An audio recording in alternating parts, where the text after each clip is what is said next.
عليكم ورحمة الله وبركاته، حبايبي اللي متابعيني عاملين ايه؟ معاكم مطبخ ام علي. احنا النهارده هنعمل طريقة البيض الملون اللي هو بتاع شم النسيم المسلوق.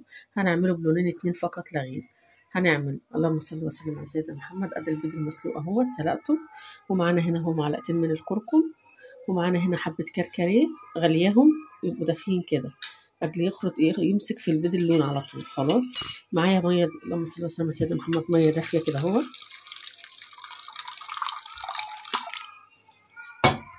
عشان نلولكوا بقى البيض. كل سنه وانتم طيبين.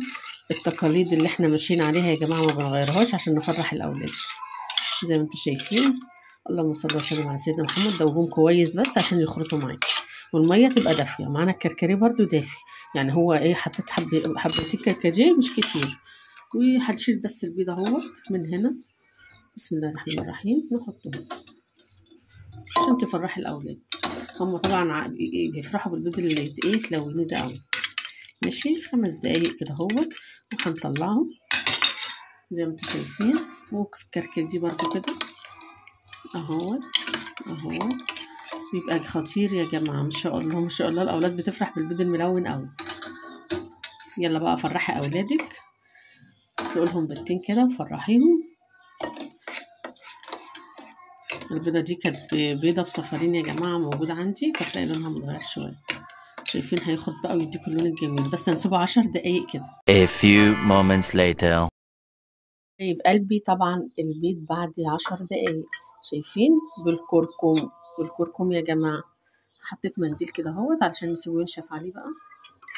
شايفين حاجات طبيعيه مش الوانات ولا اي حاجه. جميل جدا، ولا تقولي لي بقى الوان صناعيه ولا اي حاجه. مفيش احسن من كده. طبعا انا عاملاه جزء ده تاني ليه يا جماعه، كنت عاملاه بس البيض كان متقشر السنه اللي فاتت.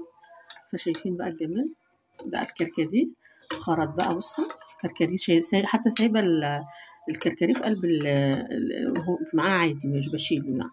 شايفين اللون ايه الجمال ده، ايه الحركات دي، حركاتك يا ام علي. بص بقى البيض بتاعنا. طبعا البيضه ديت بصفارين يا جماعه، تلاقيها كبيره شويه. شايفين الجمال، ايه الالوانات الحلوه دي. صراحه بيديكي لون جذاب كده. ايه الحلاوه دي. ماشي. الله الله عليه، بيدي شم النسيم يا ام علي. قولي لي بقى رايكم بقى في الالوانات بتاعتنا السهله دي، مش مكلفه وجميله وتفرحي اولادك.